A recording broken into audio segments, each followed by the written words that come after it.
Before we get into today's stories, never miss an update by signing up for the Dread Weekly newsletter on dreadsarmy.com. The link is in the description too. Get the latest encounters, trail camera footage, and news in your inbox once a week. Now, let's get to the story. From the moment my boots first crunched on the snow-blanketed streets of this remote town tucked just north of Juneau, Alaska, a shudder tore down the length of my spine. I was an old hand at navigating the unexplainable, having spent the past 15 years embarking on pursuits of the paranormal. Nevertheless, there was something uniquely unsettling about this place. It pulsed with a surreal, ghostly energy that grazed my senses, but I consciously pushed foreboding aside. I was on a mission, and nothing could deter me. My purpose in this icy outpost was not for pleasure, but rather the pursuit of an enigma, an elusive entity that had the power to rattle even the steeliest of men. The locals had christened it the Whispering Walker, an oddly fitting name that intrigued me. It was late at night when this happened. I was out on a walk and the streets were empty, as nothing was open this late at night. I had been here for 3 days at this point and was on the verge of giving up. I remember an eerie silence over the town, the quietness only accentuated by the crisp snow underfoot. As I ventured deeper into the heart of the town, the peculiar quietness was splintered by an even more peculiar sound, a hushed, rhythmic clicking that seemed to echo from the bowels of the earth. My pulse raced in tandem with the soft metronome as I traced its source down a narrow alleyway, the shadows dancing around me. Then, emerging from the darkness, I saw it. A figure roughly 6 feet tall crawled on all fours at an unnerving pace. It was too quick to be a human, too smooth to be an animal. Its skin was a sickly pale, almost luminous in the soft moonlight. But it was the face, that face that would forever haunt me. Large black eyes stared at me from a gaunt, human-like face. The eyes were lifeless, void of any emotion or recognition. It had no nose, only an open, gaping mouth that seemed to be an abyss in itself. The creature paused and tilted its head, and the clicking sound grew louder. It was coming from the creature. It was as if it was trying to communicate, or perhaps trying to intimidate. My body froze and my mind screamed at me to run, but I was paralyzed by its gaze. I could feel a strange pull, an unspoken horror that gripped my soul and threatened to shatter my sanity. Suddenly, it shrieked, a sound so unearthly that it echoed around the abandoned town, ringing in my ears. It was a high-pitched, hollow wail that seemed to linger long after the creature had made it. It was an expression of pure alienness that set my nerves jangling and made my hair stand on end. The creature moved, an abrupt jerk of its gaunt body. It rose, stretching to its full height, and even in my petrified state, I marveled at its horrifying agility. It raised its face towards the moon, and I could see the silvery light reflecting in its massive black eyes, adding an eerie glow that made the sight all the more terrifying. It turned its gaze back towards me. In the fraction of a second, it lunged, but not at me, which was shocking. It bounded past me with an inhuman speed, stirring up a whirlwind of snow in its wake. The chill wind bit into my face, and the thin layer of frost covering the ground crunched beneath the creature's weight as it darted away. In a trance, I turned and watched it as it disappeared into the biting cold, its pale form blending seamlessly into the snow-covered terrain. It left behind nothing but its eerie clicking sounds, which gradually faded into the silence of the Alaskan night. Shaking myself out of my stupor, I sprinted back to my cabin, my heart pounding a wild rhythm against my ribs. Every shadow made me flinch. Every sound made me halt. I barricaded the door behind me, my body trembling with the aftershocks of adrenaline. As I sat there in the dark, the reality of what I had encountered began to sink in. My breath came out in ragged gasps as the fear ebbed, replaced by an overwhelming sense of awe and curiosity. I had found it, but was still filled with questions. What was this creature? Why was it here? What did it want? I spent the rest of the night replaying the encounter in my mind, trying to make sense of the creature's behavior and its strange noises. Was it communicating? Or was it just some primitive vocalization? I couldn't be sure. I might never be sure. I knew I had to leave. I had come in search of answers, but all I had now were more questions. Questions that would keep me awake on many a night, the image of those soulless black eyes etched deeply into my consciousness.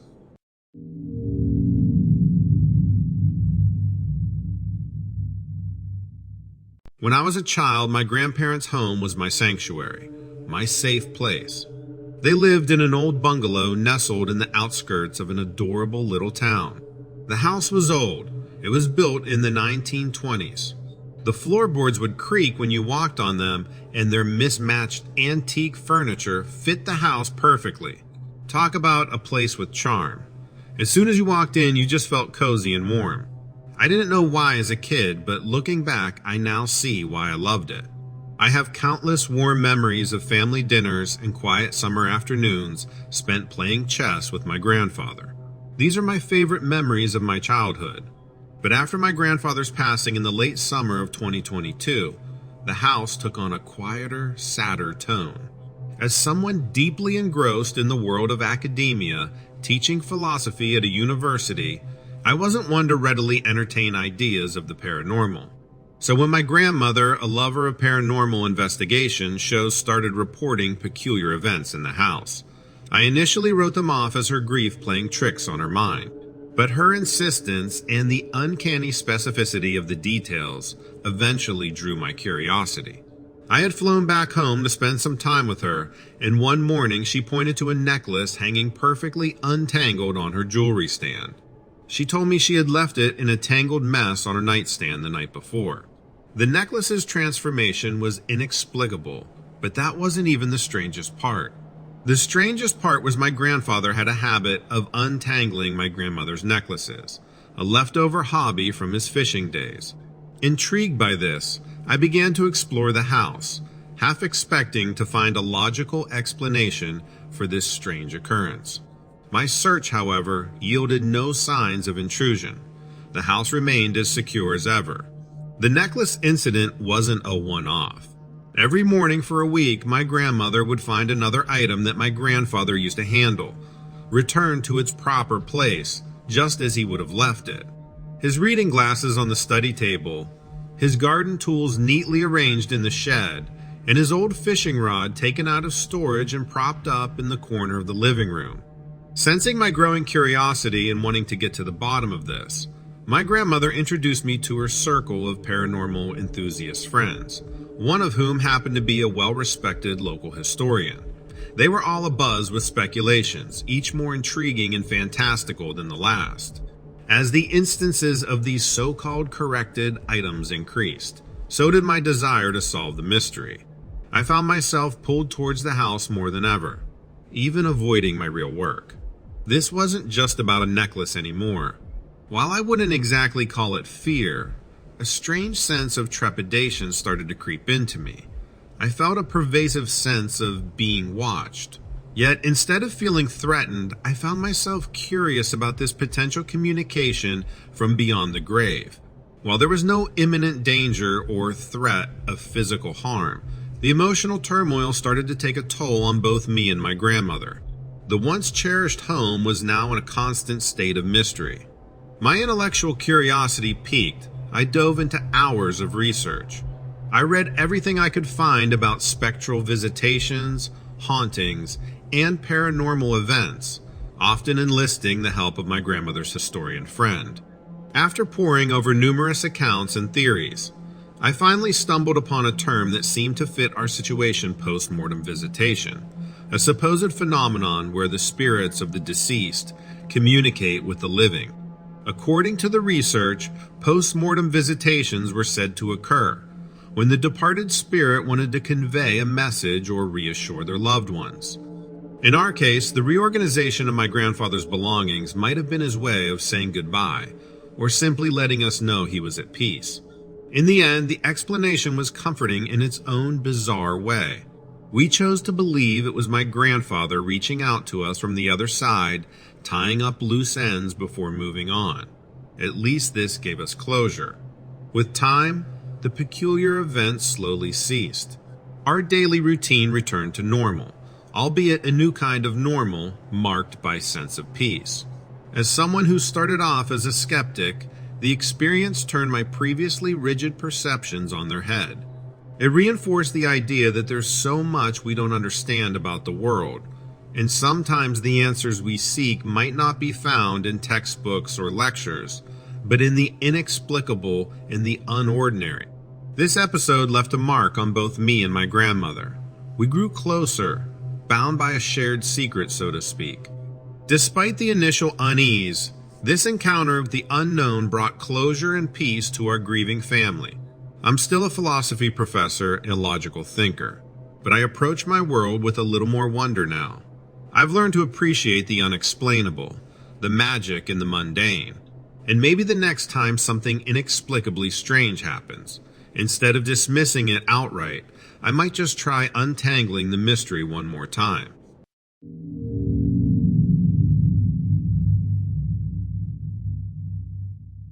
I'd always been the sort to live life by the book, follow rules and stay on the beaten path. But there was something in the wind that night that made me act out of the ordinary. My name, for the record, is Alex Kingston, and what I'm about to share with you is a story I've only told a handful of people. Our tale takes place in the dense woods of Northern California, a place steeped in a rich history of logging, gold prospecting, and Native American lore. There's a wildness to the forest there that gets under your skin, a sense of solitude that can make you feel both impossibly small and profoundly significant, and, at times, incredibly vulnerable. I was there a few years back in July hoping to capture some of the untouched beauty of the area with my camera. The timing of my visit was purposeful because the rich greenery and lively wildlife were at their peak. The days were hot, but the nights cooled to a comfortable chill that was perfect for stargazing and camping. Upon my arrival, I remember marveling at the towering sequoia and redwood trees that loomed above me, their bark a patchwork of browns and reds that blended seamlessly into the canopy. The undergrowth was lush, humming with the rustle of unseen creatures. The sense of isolation was both intoxicating and a tad unsettling. Little did I know just how much it would be the latter. The evening started off as any other. I set up camp, started a fire, and cooked a humble meal. The quiet hum of the forest was occasionally broken by the whooping calls of some unseen animal, a sound I attributed to the local fauna. However, as the hours crawled on, I realized the noise was growing louder, closer. That's when I first caught a whiff of it. A heavy stench that suggested a pungent mix of urine, skunk, and musty body odor. My heart pounded in my chest, a primal part of my brain recognizing this as a warning. Something was out there. The crackling of the fire seemed to dim, the surrounding darkness feeling heavier as I spotted something large moving just beyond the light of my camp. The creature was enormous, standing at least 9 feet tall with broad shoulders and a chest that rippled with unseen power. It made no attempts to conceal itself, appearing nonchalant yet alert. The moonlight highlighted its coat, a shifting palette of brown, dark brown, and hints of reddish fur. The sight of it caused a cold fear to trickle down my spine. Its face was unique beyond belief. Its black eyes shone from a distinctly ape-like face that was devoid of hair and crowned with a conical head.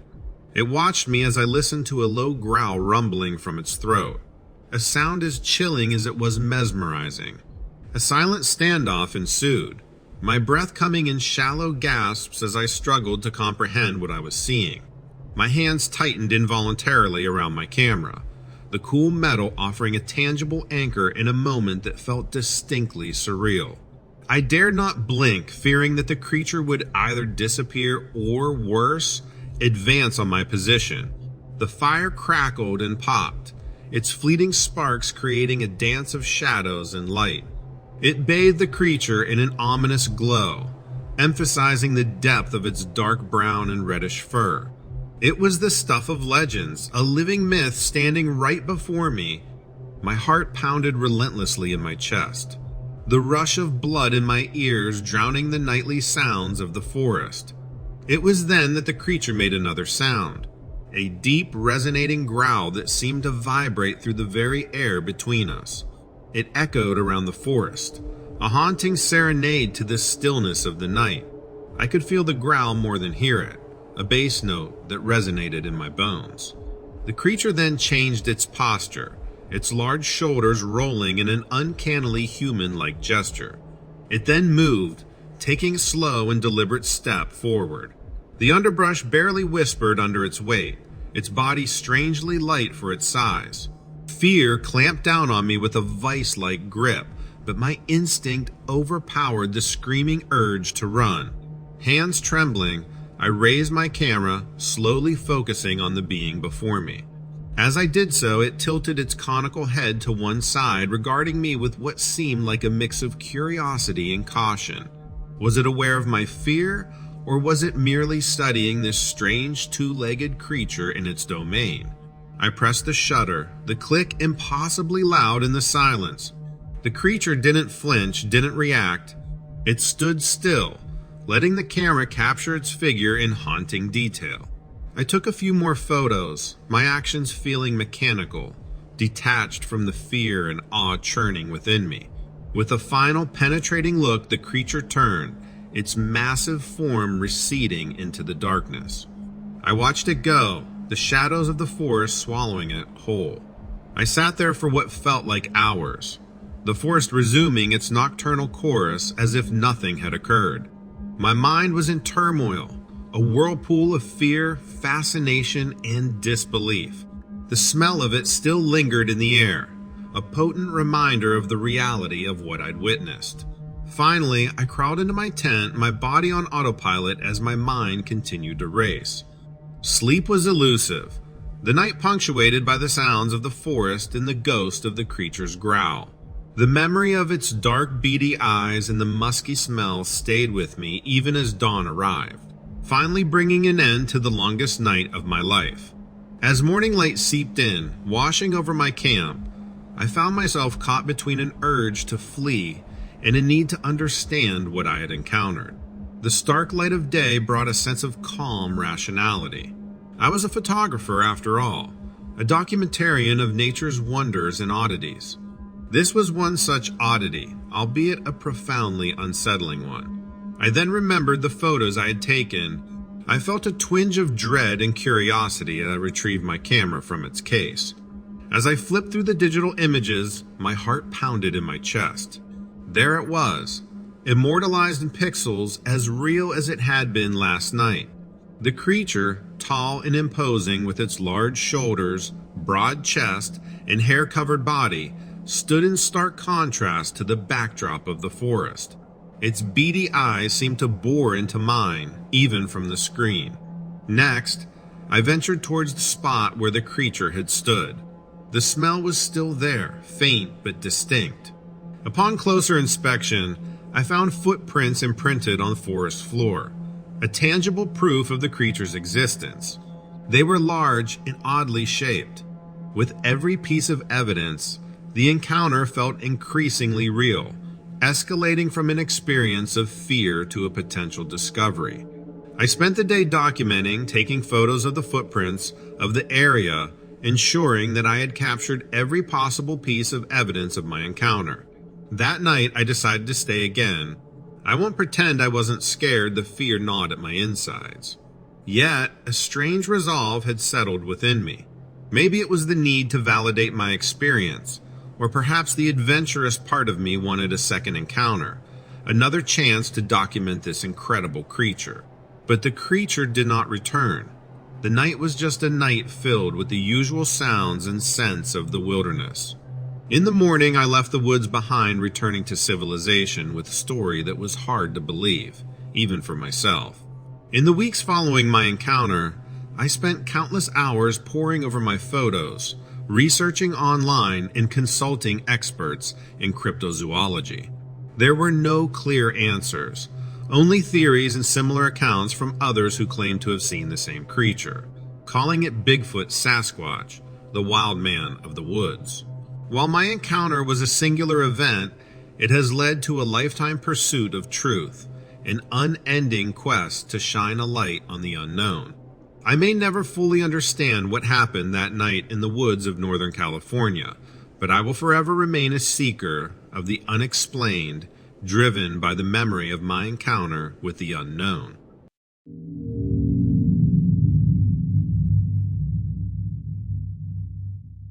Someone doesn't want you to know about Wisconsin. They don't want any of us to know. In fact, I only have this information because I was there on the first day. I was there before they knew what they needed to hide. In the late 2010s, there was a nuclear leak that bled right into the Mississippi River. Before they knew the damages, they had emergency services form a perimeter around the contaminated part of the Mississippi. I was one member of that line. They wanted to contain any potential panic. The leak, according to what they said early on, was contained. There wasn't any radiation in the earth or on the wind. They made it sound safe. It was strange to all of us who were on the perimeter when they said those things. Strange because only afterwards did they begin to test the water. They came out with their handheld radiation detectors and various instruments that could be plunged into the waters. They were dressed a lot more safely than we were. That was alarming too. We were in our daily uniforms urging civilians to back away from the area, while they were right over our shoulders with hazmat suits. It didn't help our confidence, that was for sure. It did help encourage people to give the emergency dividers a wide berth. Within 2 hours, they were pulling stuff out of the river. They cast a net and were dragging up every type of fish that they could. We didn't know why and we didn't ask. Every time they did something new, we broke out into another fresh sweat.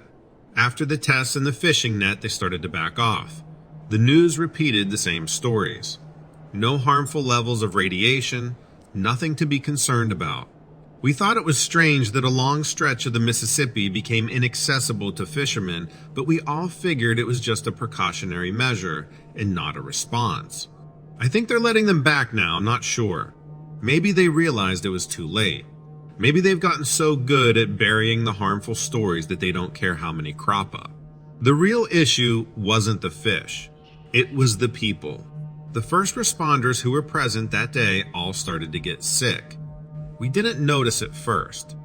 It wasn't until one of our friends was forced into retirement that we really turned to look at each other. Our bodies were all falling apart.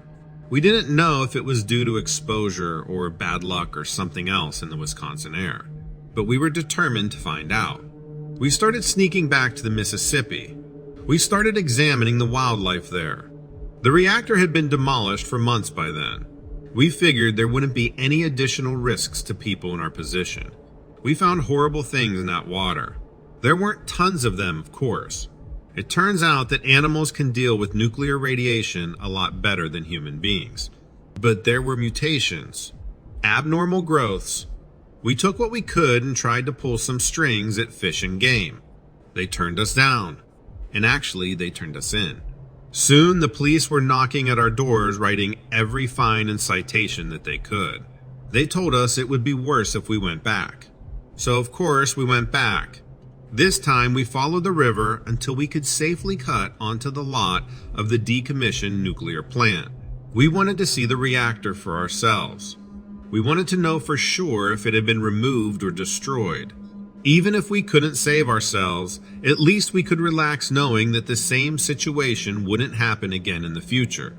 We wanted to know if our friends and our families were safe. We didn't make it to the reactor. In hindsight, of course we didn't make it there. They probably had eyes all over that plant. That doesn't mean we didn't see anything though. Inside the plant, there were tents set up like medical wards, triage units. We knew right away that they didn't belong. There weren't any reported injuries from inside the plant, not during our accident or during any other. It was clear that something had happened though. The beds were stained. There were bandages and medical supplies, bags of saline and other fluids scattered all over the interior. They were trying to treat something in there. Someone or something had been hurt. We asked each other if it was possible that there were other mutations. If there could be strange creatures living the plant even now, with the fish so fresh on our minds it was easy to imagine. We didn't get our answer. Local police stormed the building and dragged us out. Back at the police station, we saw a few men in suits barking orders at the locals. FBI, we guessed, but we never had the chance to ask for identification. We expected jail time, prison maybe. We were surprised when all we got was another warning. They sent us home. Slowly but surely, our illness is ensuring that we keep quiet. The fewer of us there are to corroborate the story, the more it seems like the delusions of a sick man or woman. We've been brushed aside, dismissed in every possible way. A lot of people refuse to believe that a nuclear plant shut down in the 80s could still have leaked something into the environment. They won't travel there though. No one will, and no one should. It isn't safe in the Mississippi River and isn't safe in Wisconsin.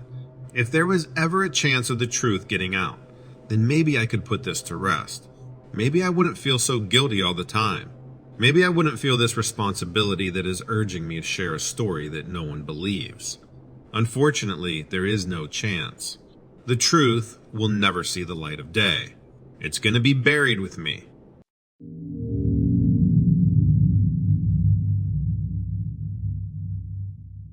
I'm a 45-year-old experienced hunter living in the rural parts of Michigan. I've spent a large part of my life wandering the deep forests of our state, often venturing where most folks wouldn't.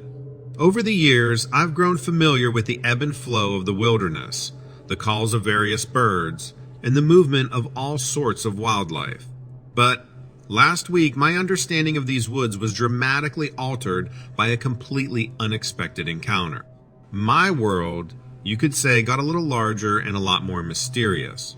The setting of this strange encounter was an isolated area within the Five.Huron-Manistee National Forests. It's a dense woodland stretch that sprawls over a vast area of northern Michigan. Most of it is untouched by human presence, miles and miles of thickets, ridges, and clear streams. The spot I chose is a good 2-hour hike from the nearest trail. It's a place that sees more wildlife than humans. A place where you can still find signs of bears, wolves, and deer. A spot that, up until now, I considered my secret sanctuary, a personal escape from the noise and rush of everyday life. Little did I know that I was not the only one who considered this spot special. On the third day, around dusk, I was setting up a trail camera near a deer path I had discovered. I've always been careful about not leaving human scents around my equipment and was wearing gloves while handling the camera. I was in the process of anchoring the trail camera to a tree when I first detected something out of the ordinary. The wind shifted slightly, carrying with it a distinct smell that wasn't characteristic of the surrounding environment. It was unlike the typical forest scents, which were a mix of pine, earth, and decomposing leaves. This was something more pungent, more animalistic. It was an amalgamation of strong urine and a musky, skunk-like odor with an undertone of something stale or musty. Despite having had close encounters with a variety of animals over my years of hunting and hiking, this was an entirely new scent. It wasn't the damp smell of a deer or the acrid scent of a bear. It was something unfamiliar, and its intensity suggested that the source was not far off. It was at this moment that I felt an unsettling sense of being observed, although everything still seemed normal. A few minutes later, I heard a strange sound echoing through the trees. It wasn't a sound I could immediately recognize, a sort of whooping noise followed by a loud yelp. Suddenly, out of the corner of my eye, I saw a massive figure nearly 9 feet tall with broad shoulders and a large chest. It seemed to almost blend into the trees with its brown fur. I noticed its face was ape-like, but with beady black eyes and a cone-shaped head. The moment was a surreal blend of fascination and fear. As I observed this unknown creature, there was an overpowering sense of being in the presence of something profoundly different. Despite my initial fear, I found myself captivated by its sheer size and unique appearance. The creature moved with a surprising fluidity, its broad shoulders rolling with each step, its chest heaving slightly, its brown hair varying in shades from dark to light, and even tinged with red in places, covered its large body, rippling with its movements. It was almost as if it was a part of the forest I watched, hidden behind the foliage. There was awe at its size, curiosity about its behavior, and an underlying feeling of fear. The latter was not just because I was in the presence of an unidentified creature, but also because of its apparent intelligence. Its beady black eyes scanned the environment with an attentiveness and a depth that suggested not just primal instinct, but conscious thought. I felt a reminder of a time when humans weren't necessarily at the top of the food chain. With each passing second, I was becoming more and more aware of my vulnerability. And yet I couldn't bring myself to move. I was caught in a strange standoff observing a creature that I had no reference for in my decades of wilderness experience. Suddenly, it made a strange noise with its mouth as if annoyed or dissatisfied with whatever it had been looking for. The sound was so loud and visceral. With that, it turned and ambled off into the woods. After it was gone, I remained there for at least an hour before I was able to move again. I packed up my camera and hurried back to my camp. My mind was racing. Since that day, I've returned to the spot several times but haven't seen any sign of the creature. I hope this account is useful, Donovan. I can only share what I experienced. I'm hoping you and everyone else out there can help me understand more.